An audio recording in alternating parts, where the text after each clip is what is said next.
At my nephew's 18th birthday, my husband raised a plastic cup and announced he was filing for divorce. "Don't repeat my mistake, Tyler," he said, clapping the kid on the shoulder. "One wrong wife, and you've got a 100-pound weight chained to your leg for years. Take Laura, for example." He jerked his chin in my direction, smiled like he'd made a joke, and added, "I've decided to file for divorce." The living room went so quiet, even the fridge in the kitchen seemed to shut up. Somebody tapped a plastic cup against the table by accident. I was the first one to clap. I stood up and applauded. "Finally, Mark," I said. "I was starting to worry you'd never grow a spine." His eyes went small and round, like those little plastic lids from the condiment station. It's very convenient when, by the time they drag you out for a public execution, you already know the sentence. I'd had plenty of time to prepare. It all started with a banana peel by the front door of our quiet little place in suburban America. If you've ever wondered how long a person can live with a leg broken in 3 places and a husband broken along his entire length, trust me, the leg is the easier one. That day I was walking home from work. 1 block to go. Manicured lawns, neat trash cans, other people's dogs in other people's windows. In one hand, I had a leash with Poppy. In the other, a bag of groceries. The banana peel was right in front of our building. Textbook. I saw it. Logged it. Thought, who even does this? This isn't a cartoon. And stepped on it anyway. Then there was ice, sky, crunch, scream. The world shattered into pieces. The dog barking, the bags flying, pain detonating along my nerves, the asphalt cold and hostile under my back. "Ma'am? Ma'am, can you hear me?" someone said over me, a shadow with a giant backpack. It was Emma, young, in a school hoodie and sneakers, with that expression normal people reserve for zombies. Panic first, action plan second. "I called 911, she said, already holding my phone. "They're on their way. It hurts a lot, right?" "Just a little." I exhaled through my teeth, staring at my leg bent at the wrong angle. "Don't let her run off." Her was Poppy, a brown dachshund with show dog bloodlines, officially registered as Hidden Meadows Princess Poppy and unofficially registered as the only sane investment I'd made in my life. Right now she was tearing around the lawn, screaming at the universe. "I've got her," Emma said, catching the leash. "Who should I call?" "My husband. Mark. Speed dial, first button." She tapped it. "Hello? Is this the wife?" she asked carefully.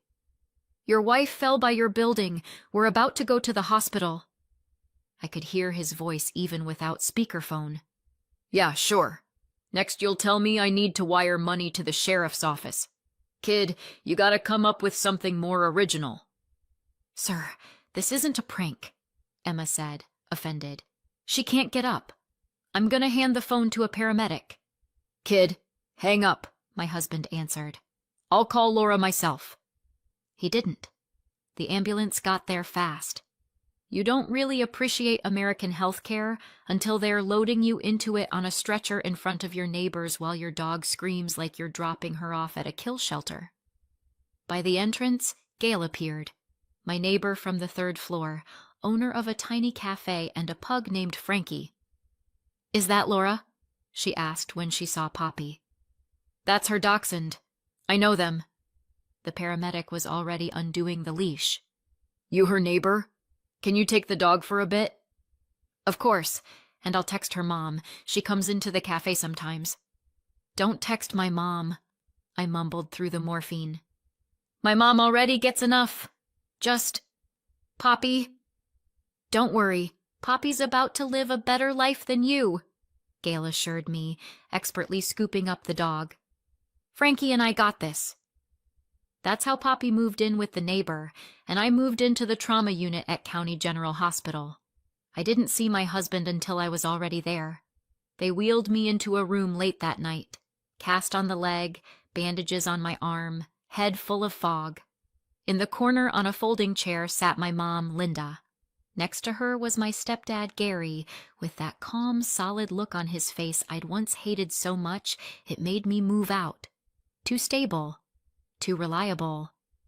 "Well, hi," Mom said, wiping her eyes. "You really picked the least budget way to take a day off." "You could have just emailed your boss and said you broke your leg." Gary nodded.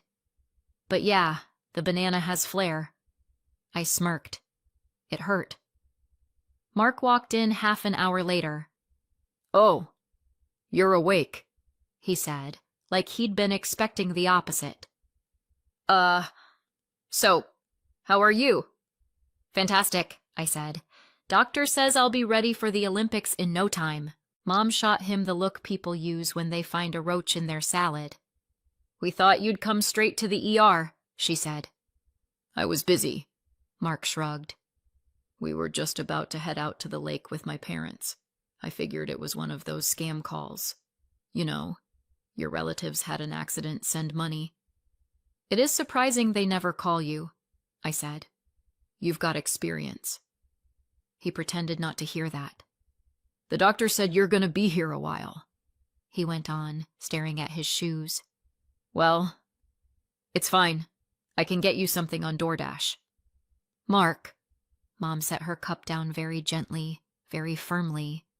"She's going to need clothes, chargers, towels, books. You can run home and bring them, right?"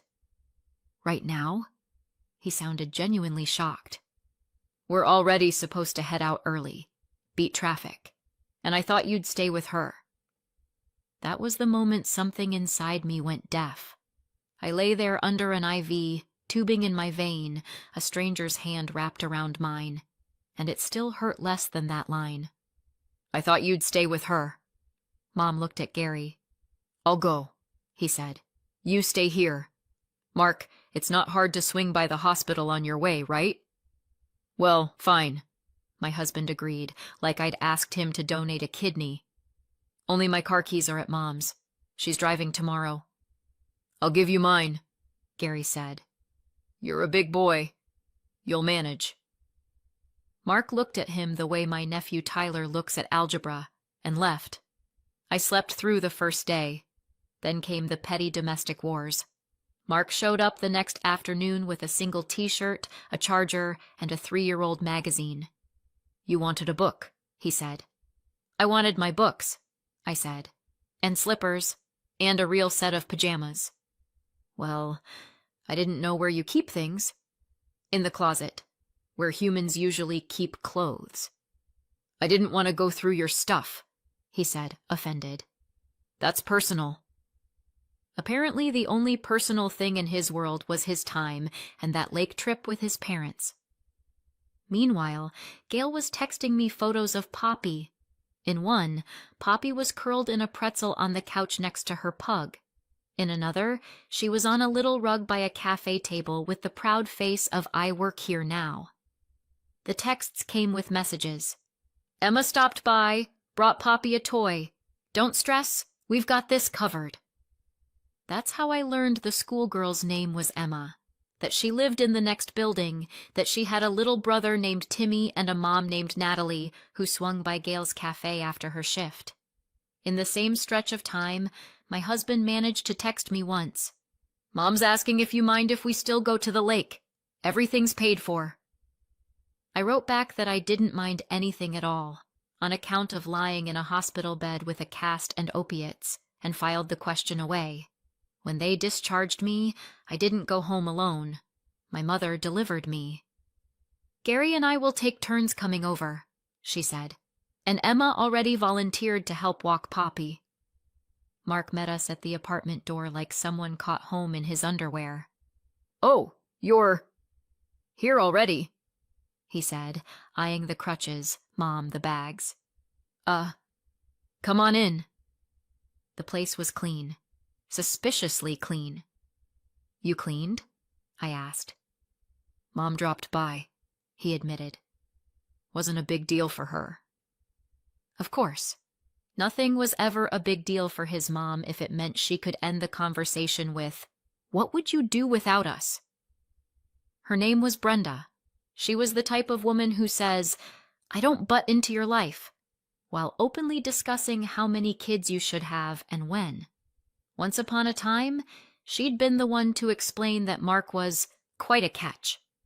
"You're 28 already, Laura," she'd said at some family dinner back when we were just dating. "Good man, stable job, his own car, none of that nonsense. Don't let him get away." I was, objectively, also quite a catch. Design engineer at a manufacturing company, my own apartment bought before the marriage, graduated with honors. In her system, that was more like extra reward points at the grocery store. Nice, but not essential. She's the one who insisted I put Mark on the lease. "You don't want your husband to feel like a tenant," Brenda said. "You're a family. Everything should be 50-50. Back then, it sounded reasonable. Now I looked at my crutches propped by the wall and thought that next time I'd sign anything she wanted, as long as it wasn't a lease. Living with a cast and a husband whose favorite phrase is "you're home anyway" is a special kind of extreme sport. Mark would get up in the morning, turn on the TV, drink his coffee, and say, "I'd help you with breakfast, but I gotta get to work."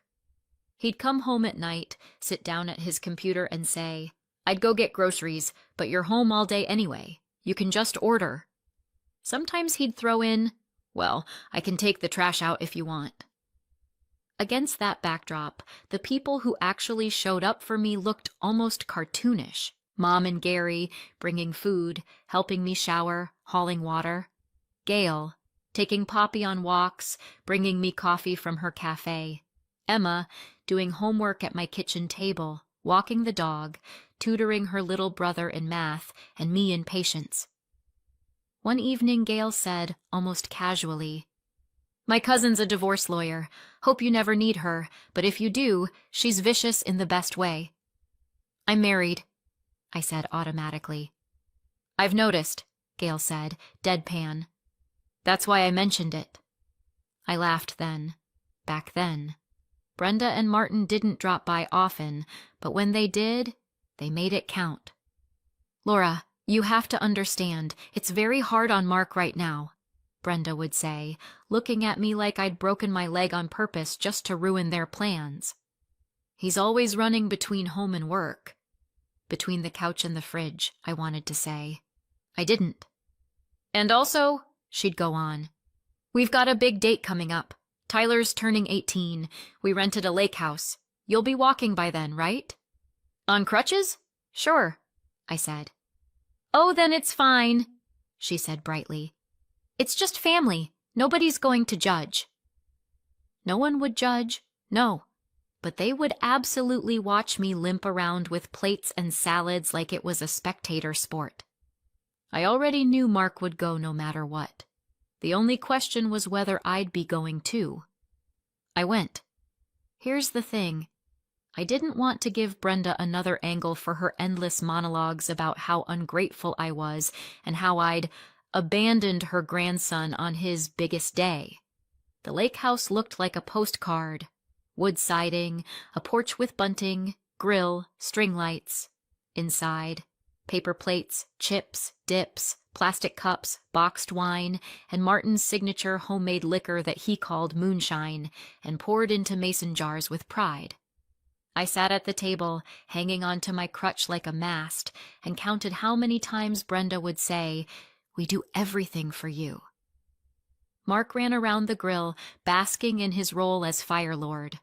Tyler, tall, skinny, permanently glued to his phone, was doing his best to pretend center stage wasn't the worst place on earth. "So, Laura," Martin plopped down beside me, "you thinking about kids yet?" "I'm thinking about not breaking the other leg," I said. "Kids, later." "You two really shouldn't drag your feet," Brenda cut in. "Biological clock and all." I looked at my crutches and thought there was more than one thing ticking. When everyone had eaten, Mark stood up with his cup. "So," he said, "I've got a little speech, too." Heads turned. "Tyler, don't rush into marriage. Study, work, travel. One wrong wife and you're chained to a weight for decades." He grinned. Like me. He turned to me. Laura here is my ball and chain. Someone laughed nervously.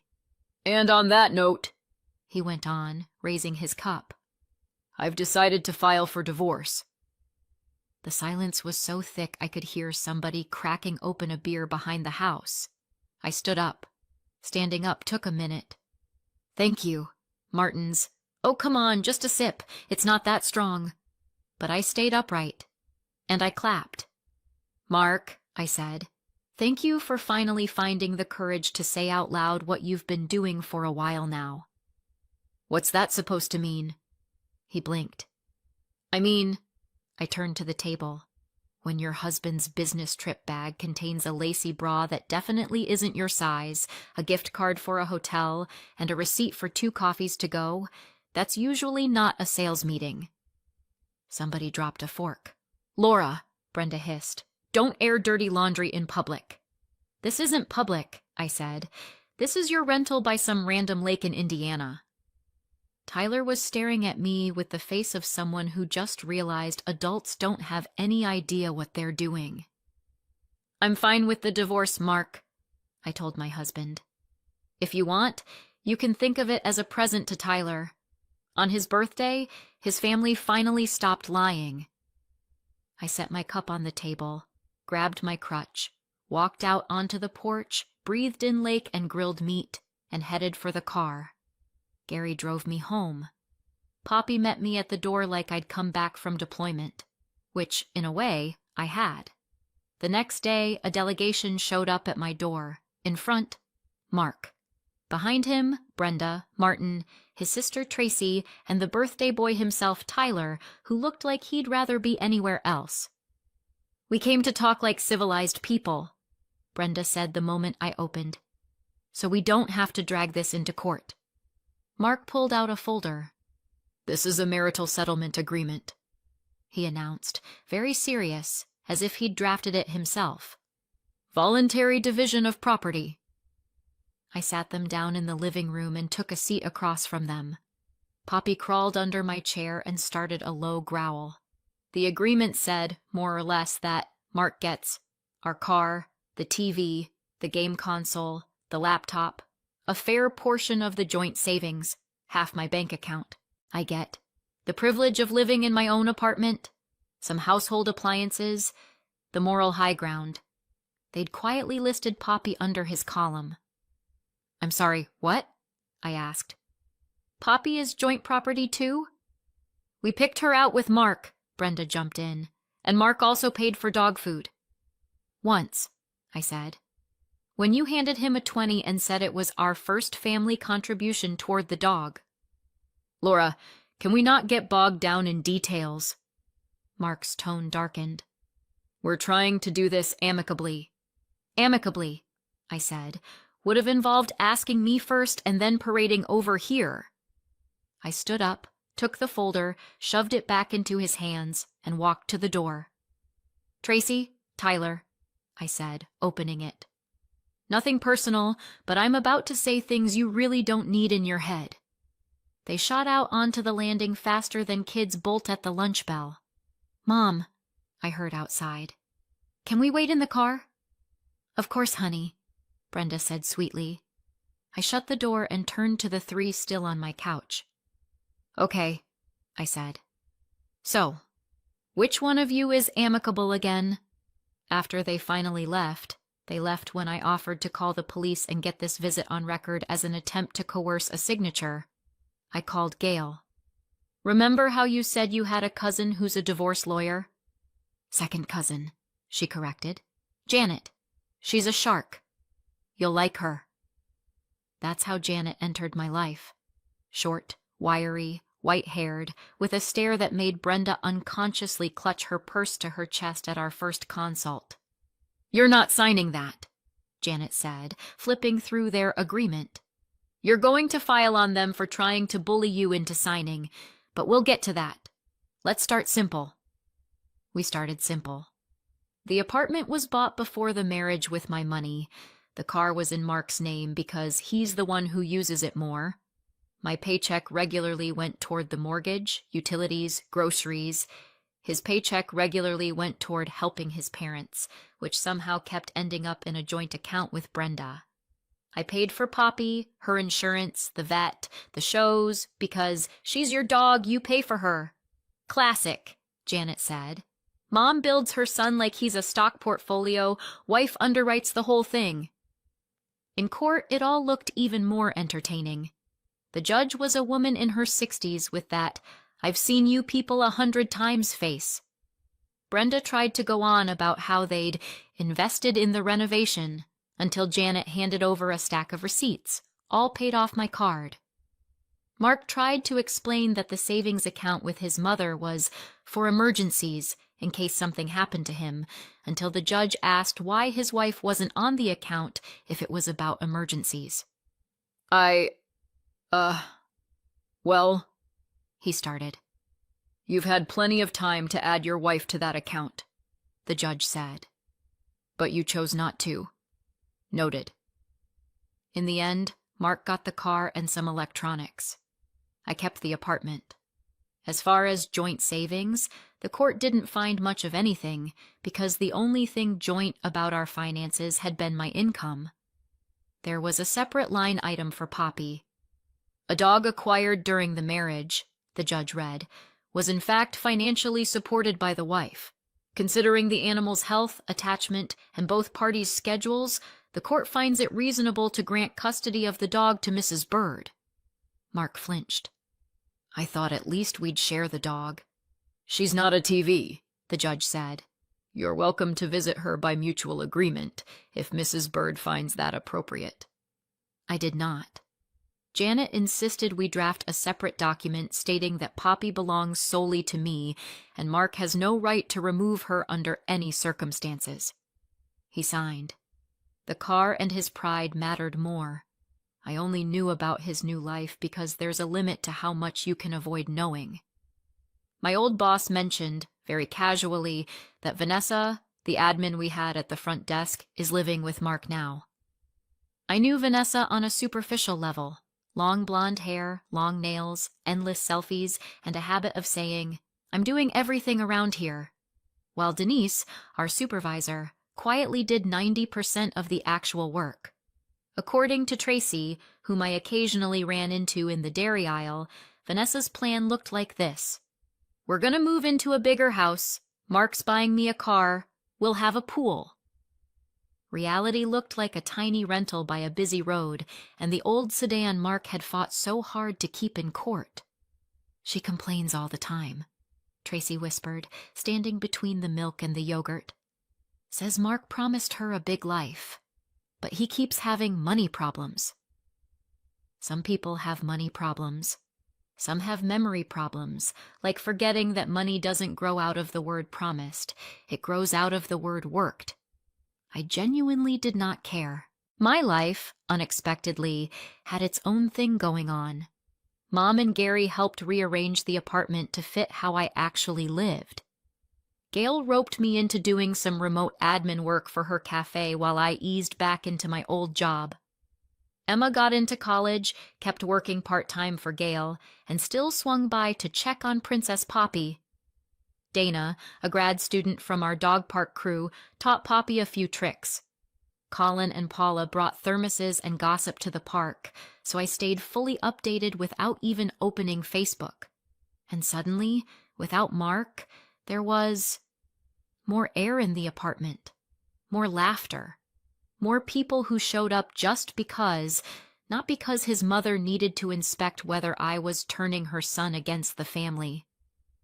On New Year's Eve, the real one, not the "my life will totally change this fall" one, I was baking cookies. Poppy sat under the table, making very sure humanity didn't drop anything important. Mom and Gary were due around 8. Emma had sworn she'd drag Timmy over for the ball drop, which in our case meant watching Times Square on TV. Someone rang the bell. I checked the time. 7:30. "We're early," I called, opening the door. "The cookies are still warm, but—" Mark was on the threshold. He was holding one of those giant gift baskets people win at office raffles: coffee, cookies, a bottle of wine, some kind of sausage. "Hey, Laura," he said. "Happy New Year, early." Poppy came out from under the table, looked at him, and growled. Not loudly, just enough to make her point. "Can I come in?" He asked. "Why?" I asked back. He shifted from foot to foot. I wanted to talk." I just looked at him. Somewhere in the last Christmas-New Year stretch, he'd been living with Vanessa, arguing, juggling bills, trying to figure out why the world hadn't formed a line to reward his effort. "I've thought it all through," Mark said. "I was wrong. About a lot. About almost everything. I'll sign whatever you want. Can we start over?" "Start over?" I repeated. "Yeah." He tried to smile. "Fresh start." I glanced over his shoulder. Same old hallway, same front door, same welcome doormat. Only now I knew that fresh start in his language meant flipping to a blank page without reading the previous one. "Mark," I said. I had to break my leg to finally read what was written on page 1. He blinked. "I'm not interested in reruns," I went on. "Not the leg, not the page." I took the basket and handed it back to him. "This isn't about being mad," I added. "You really did set me free when you announced that divorce. I'd be an idiot to voluntarily chain that weight back onto my leg." Behind me, keys rattled in the lock. "Laura, we're a little early. We thought—" Mom stepped into the hallway, saw Mark, and wiped the smile off her face. "Oh, we on time?" Gary asked, eyeing the scene. "Perfect timing," I said. I stepped back, but I didn't open the door wider. "Happy New Year, Mark," I said. "I genuinely hope next year you learn to tell the difference between people who love you and people who use you." He started. "And I also hope," I added, "that next time you say, 'I've thought it all through,' you actually have." I closed the door. I didn't slam it. I just closed it. Poppy trotted over, nudged my leg with her nose, the one that was finally almost healed, barely a scar, and sat down beside me. "Well, Princess," Mom said, "shall we raise a glass to the banana?" "Absolutely," I said. Sometimes the best thing that can happen to you is a banana peel by your front door. It makes it painfully obvious who bends down to help you up and who stands there explaining why it's not a good time for them to swing by. Everything else is just logistics, lawyers, and one small dachshund named Poppy. So what do you think? Did we go too far or not far enough? Let me know in the comments and subscribe for more.